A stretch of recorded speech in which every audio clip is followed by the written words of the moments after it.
Students, this is illustration number 35 given on page number 103. In this question we have to find out mode and it is continuous frequency distribution. Classes are given and frequency is given. So as I have explained earlier, we have got two formulas. One is FM formula and second is the empirical formula of mode. Now which formula we have to apply, that also I have explained. Let's revise it. What we have to observe? We have to observe कि हमारे पास में जो class और frequency दे के रखी हुई है, some conditions is to be fulfilled, और उसमें से पहली कंडीशन ये है कि अगर क्लासेस की क्लास लेंथ इक्वल है तो हम एफएम फॉर्मूला अप्लाई कर सकते हैं. First condition. जो कंडीशंस मैं बोल रहा हूँ ये सभी कंडीशंस फुलफिल होनी चाहिए. तो हम वन बाय वन कंडीशंस देखते हैं. पहली कंडीशन है क्लासेस की क्लास लेंथ इक्वल है. ओके, यहाँ पे क्लासेस की क्लास लेंथ इक्वल है. सेकंड, हाईएस्ट फ्रीक्वेंसी एक ही बार होनी चाहिए. Highest frequency is 7 here and here which is 2 time. तो एक ही बार तो है नहीं, तो यहाँ पे एफएम फॉर्मूला अप्लाई नहीं होगा. अगर हाईएस्ट फ्रीक्वेंसी एक ही बार है, अगर क्लासेस की क्लास लेंथ इक्वल है और जो क्लासेस है वो मिक्स्ड नहीं है, मतलब डिस्क्रीट और फिर कंटिन्यूस दोनों मिक्स क्लासेस नहीं है, और हाईएस्ट फ्रीक्वेंसी फर्स्ट या लास्ट क्लास में नहीं आ रही है, तो ऐसे सिचुएशन में हमें एफएम फॉर्मूला अप्लाई करना है. लेकिन यहाँ पे सेकंड कंडीशन फुलफिल नहीं हो रही है, हाईएस्ट फ्रीक्वेंसी 2 बार आ गई, तो एफएम फॉर्मूला अप्लाई नहीं होगा. पहले हमें एफएम फॉर्मूला के लिए ही जाना है, लेकिन अगर एफएम फॉर्मूला नहीं अप्लाई होगा then only we can apply empirical formula of mode, that is 3m-2 x bar. Is it clear? तो यहाँ पे हम इंपेरिकल फॉर्मूला अप्लाई करेंगे. तो लेट्स स्टार्ट द कैलकुलेशन. सबसे पहले हम टेबल बनाएंगे. टेबल के अंदर जो हमारा पहला कैलकुलेशन होगा, the things we need in the formula, वो चीज़ें जो हमें फॉर्मूला में ज़रूरत है तो वो हम टेबल में पहले उसे फाइंड आउट करेंगे. The first thing we need that is mid value. Mid value will be denoted by x. इसे x से डिनोट करना है. Mid value I have explain earlier that formula is lower limit plus upper limit. Lower limit is 20, upper limit is 25.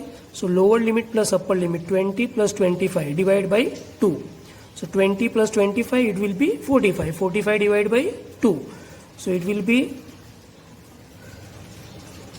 22.5. In the same way 25 plus 30 divided by 2. It will be 27.5. 30 plus 35, that will be 65 divided by 2. So it will be 32.5. As you can observe, class length जो है 5 का difference है. So class length is 5. तो अगर सभी की class length equal है तो one shortcut method for finding out mid value जो हमने फर्स्ट फाइंड आउट की उसमें +5 करते जाना है, क्योंकि क्लास लेंथ क्या है 5 है. तो 22.5 + 5 27.5 + 5 32.5. अब इसमें वापस प्लस करेंगे 5, then it will be 37.5. Again अगर प्लस करेंगे 5 देन 42.5. ये तभी अप्लाई करना है जब सभी क्लासेस की क्लास लेंथ इक्वल है. अदरवाइज हर एक क्लास की मिड वैल्यू फाइंड करनी पड़ेगी अगर क्लास लेंथ इक्वल नहीं है. Is it clear? इसमें 5 प्लस करूंगा तो 47.5. अगेन 5 प्लस करेंगे तो 52.5. लास्ट में आपको वेरीफाई कर लेना है 50 + 55 डिवाइड बाई 2 ये आंसर आ रहा है कि नहीं, then only you proceed further. So we find out mid value. Mid value के बाद में जो नेक्स्ट कॉलम होगा, अब यहाँ पे क्लास लेंथ इक्वल है, तो अगर क्लास लेंथ इक्वल है तो हमें x बार की जरूरत पड़ने वाली फॉर्मूला के अंदर, because for finding out mode empirical formula के अंदर फॉर्मूला इज 3m-2 x बार. तो x बार की जरूरत पड़ेगी. तो x bar here we can find out by direct and shortcut both the methods. दोनों मेथड से फाइंड आउट कर सकते हैं. क्यों? क्योंकि क्लास लेंथ इक्वल है. लेकिन अगर क्लास लेंथ इक्वल नहीं है तो ऐसे सिचुएशन में हमें डायरेक्ट मेथड ही अप्लाई करना है, शॉर्टकट मेथड अप्लाई नहीं कर सकते. तो यहाँ पे मैं शॉर्टकट मेथड अप्लाई कर रहा हूँ. किसके लिए? मीन के लिए. तो शॉर्टकट मेथड में हमें जो सबसे पहली जरूरत पड़ेगी वो पड़ेगी d की.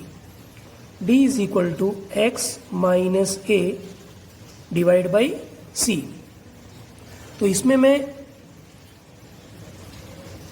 जो ए है वो हमें एज्यूम करना होता है। सी मीन्स क्लास लेंथ, ए मीन्स एज्यूम्ड मीन। अब ये ए एज्यूम करना होता है हमें मिड वैल्यू में से, इसमें से एज्यूम करना होता है। और ये तो एक्स हो गया, ए एज्यूम करना है इसमें से। And C means class length, class length is 5। अब जो मैं ए एज्यूम कर रहा हूं, keep this point in your mind कि जब भी शॉर्टकट मेथड अप्लाई करते हो तो जो सबसे लोवेस्ट वैल्यू है मिड वैल्यू के अंदर उसे ए एज्यूम कर लेना है। So I am assuming it as A. Is it clear? Textbook में दूसरे तरीके से सॉल्व किया हुआ है, जो सेंटर में आ रहा है उसे एज्यूम किया हुआ है, लेकिन मैं क्या एज्यूम कर रहा हूं, जो सबसे लोवेस्ट वैल्यू है। इसका बेनिफिट क्या होगा मैं आगे बताऊंगा। तो सबसे लोवेस्ट वैल्यू को मैंने ए एज्यूम कर लिया 22.5। Now let's continue the solution. X क्या है 22.5 माइनस ए क्या है 22.5, it will B 0। 0 divide by 5, तो यहां पे क्या आ जाएगा 0। 27.5 ये एक्स आ गया, माइनस ए, तो 27.5 माइनस 22.5 क्या आएगा 5। 5 divide by 5, it will be 1। Then 32.5 ये क्या आ गया एक्स है ये। अब इसमें ए माइनस करेंगे तो माइनस क्या हो जाएगा 22.5। 32.5 minus 22.5 you will gate 10। 10 divide by 5 तो क्या आ जाएगा 2 आ जाएगा। In the same way you can continue here. जब क्लासेस की क्लास लेंथ इक्वल है और हम अगर शॉर्टकट मेथड अप्लाई कर रहे हैं तो हमने ए अगर फर्स्ट एज्यूम कर लिया हुआ है सबसे लोएस्ट वैल्यू को, तो 0 के बाद में हम यहाँ पे नीचे पॉजिटिव नंबर्स लिख सकते हैं। 0 के बाद 1 2, यहाँ पे 3 आएगा, 4 5 6। आप कैलकुलेशन करके देख सकते हो, you will get the same answer. Is it clear? For example 37.5 minus 22.5 you will gate 15। 15 divide by 5, तो 5 3 जा 15, तो 3 आ जाएगा यहाँ पे। Is it clear? So I have explain you the shortcut method also. So what you can observe here कि हम अगर lowest value लेते हैं, जैसे यहाँ पे x में से सबसे लोवेस्ट वैल्यू हमने एज्यूम किया, तो लोवेस्ट वैल्यू एज्यूम करने का बेनिफिट ये होता है कि हमारी जो d की वैल्यू आती है वो सब प्लस में आती है, कहीं पर भी माइनस में नहीं आएगा। Is it clear? तो प्लस में आने से क्या होता है कि हमें कहीं पर भी प्लस और माइनस दोनों वैल्यूज को इंक्लूड करके कैलकुलेशन करना नहीं पड़ता है। Then it becomes very simple, calculation mistake होने के चांसेस बहुत कम होते हैं। नाउ द नेक्स्ट कॉलम जो हमें फॉर्मूला में जरूरत पड़ेगी, that will be F into D, that is F D. ये रहा हमारे पास में एफ का कॉलम, दैट इज फ्रीक्वेंसी, और डी, तो डी का कॉलम मल्टीप्लाई करेंगे। 2 0 जा 0, 5 1 जा 5, 7 2 जा 14, 5 3 जा 15, 6 4 जा 24, 7 5 जा 35, 3 6 जा 18। हमें इसके टोटल की जरूरत पड़ने वाली है in the formula. So we will do the total. Sigma F D is equal to 111। We need the total of frequency also. Frequency की टोटल की भी हमें जरूरत पड़ेगी इन द फॉर्मूलाज। तो फ्रीक्वेंसी का total 35। One more column is there, that is C F, cumulative frequency. You have understood in the second chapter. C F cumulative frequency कैसे find करनी है। Cumulative frequency we need for finding out the mean find out कर, median not sorry for finding out the median find out करते समय हमें C F की जरूरत पड़ेगी। So C F first frequency is 2, 2 plus 5 7, 7 plus 7 14, 14 plus 5 19, 19 plus 6 25, 25 plus 7 32, 32 plus 3 35। हमारी जो last जो फ्रीक्वेंसी का टोटल है वो हमारे लास्ट CFI होना चाहिए। This you can compare here. 35 last CFI 35, मतलब ये कैलकुलेशन राइट है। So this is our table. Hope you have understood. Now let's come to the formulas apply करना है, then we will put the values in that. और first formula will be, we have to find out mean find out करना है. X bar is equal to A plus sigma F D upon N into C. This is the formula of mean by shortcut method. Shortcut method का ये formula है. A we have taken here, जो हमने assume किया था, assume mean 22.5 plus sigma F D is 111 divide by N is 35 into C means class length. तो class length 30 minus 25, 35 minus 30, 40 minus 35. So class length is 5.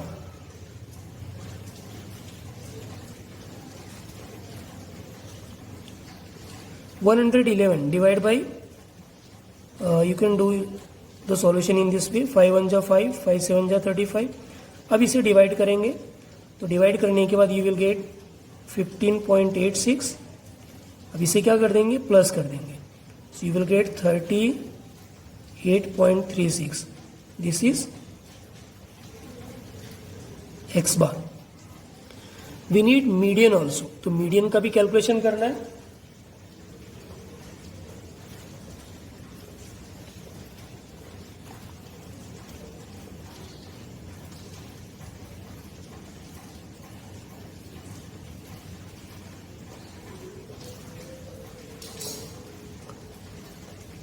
Median is equal to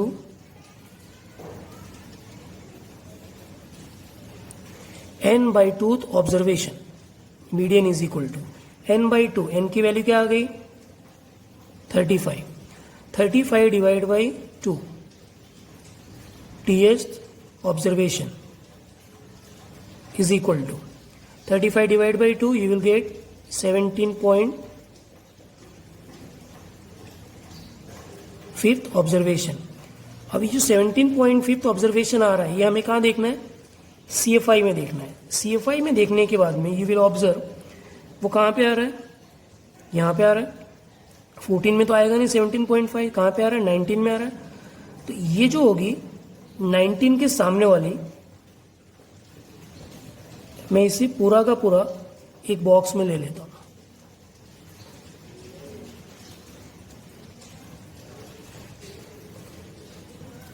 ये हो गई हमारी median class.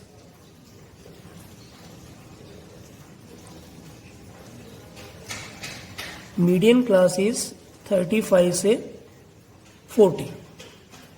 Now let's apply the next formula. Median is equal to L plus n by 2 minus CF upon F into C. Median is equal to lower boundary. L means lower boundary point of median class. तो जो हम अगर classes को देखें तो हमारी classes क्या है, एक्सक्लूसिव है. See here, upper limit becomes lower limit of the next class, upper limit becomes lower limit of the next class. तो जो लोअर बाउंड्री पॉइंट होगी वो डायरेक्टली आ जाएगी. मतलब जो 35 है लोअर लिमिट, वो डायरेक्टली हमारी लोअर बाउंड्री पॉइंट हो जाएगी. n बाई टू यहाँ पे हमने फाइंड आउट किया हुआ है 17.5 माइनस CF मीन्स ये जो हमारी मीडियन क्लास आ रही है, मीडियन क्लास के ऊपर की जो CFI है दिस, ये हो जाएगी CF. So that is 14 divide by F means frequency of the median class. ये हमारी मीडियन क्लास है 35 से 40. इसकी खुद की फ्रीक्वेंसी, इसके सामने की फ्रीक्वेंसी कितनी है, 5. सो 5 into C means class length. तो क्लास लेंथ तो हमने लिखा ही है यहाँ पे, हमें पता है, that is 5. Let's come to the calculation. 35 plus this will be cancelled. 17.5 minus 14, it will be 3.5 is equal to 35 plus 3.5, it will be 38.5. So this is our median. Median की वैल्यू 38.5 आ गई.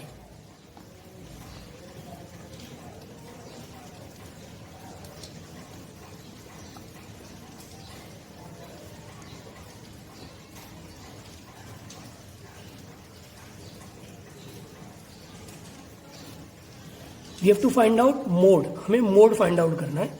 तो यहाँ पे हम empirical formula of mode apply कर रहे हैं। M O is equal to 3m minus 2x bar. 3m that is median 38.5 minus 2 into x bar is 38.36 is equal to, दोनों को मल्टीप्लाई करेंगे then you will get 115.5 minus after multiplying this two you will get 76.72 is equal to, after subtracting this you will get 38.78. So this is the final answer of mode by applying empirical formula of mode. Mode का empirical formula हमने यहाँ पे apply किया हुआ है, that is 3m minus 2 x bar. Hope you have understood. Thank you.